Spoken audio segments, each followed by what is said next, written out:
Hello, my name is John Sveck. Welcome to this ALL24 video. Today, Coach Waterman and I are joined by a special guest, Coach Cherif Nicolas, head coach of Bishop's University. Thanks for being with us, Coach. Thank you. Awesome. All right, Coach Waterman and I are going to choose a random play here, and we're going to break it down. If you would do the honors, Coach Waterman. Stop. Okay, here we go. We have a random play from this year's Loney Bowl. We'll get it as large as we can. So it looks like Bishop's is on offense. So we have a 1st and 10 play here, Coach, early in the game, right around midfield. When you see the initial alignment here, is there anything that stands out to you? Yeah, so I could see we got a tight end to the field here, giving a running start to that receiver out there. And we've got trips to the boundary here, so it gives us different surfaces to work with on both sides here.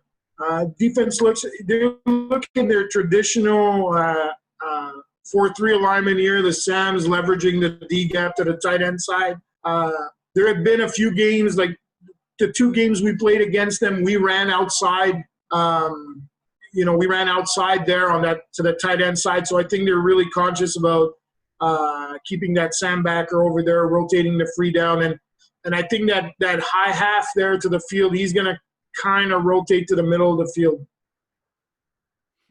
Perfect. Yep, looks like that's developing. We'll get into the play here.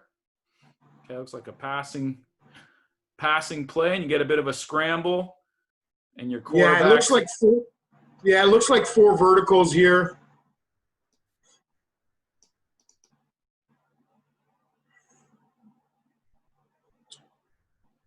So they actually play type of cover 4 here on us. And are you guys kind of looking to the field first there, Coach, or is there a progression you're going through? Or it depends. Depends who we consider the safety here. I'm not sure if the quarterback looked to the tight end here because he's got inside leverage. That's what I would have done.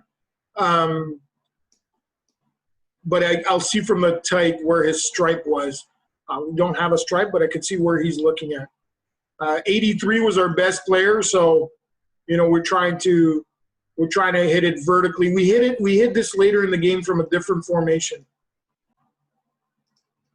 Watch the tight here and see if we can see kind of where the quarterback's looking.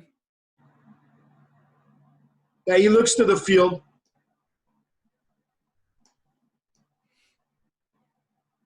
You talked about a different formation there, Coach, and when you're going about kind of game planning and packaging these plays, is that something that changes a lot week to week for you? Yeah, so we liked the 4-vert game against them in 23 for some reason that I can't remember right now. So what we did is that tight end wasn't there in the later play. He lines up at number 2 strong. And then we take 83 and we put him in the backfield because in the semifinal we gave him the ball a bunch of times. And so what we do is we motion him out late of the backfield late to mount this 23, and then we run 4-vert and we hit him for maybe a 25, 30-yard gain on the same essentially play, 4 verts from 23. What makes it hard here is they end up playing cover 4 on us on 1st down. Yeah. So I think this was a formation adjustment for them because they're not usually a 4 team here on 1st down. So good job by their DC here mixing it up.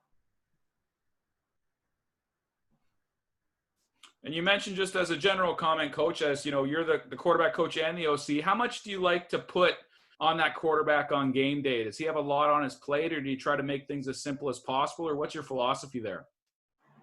Quarterback's got a lot on his plate.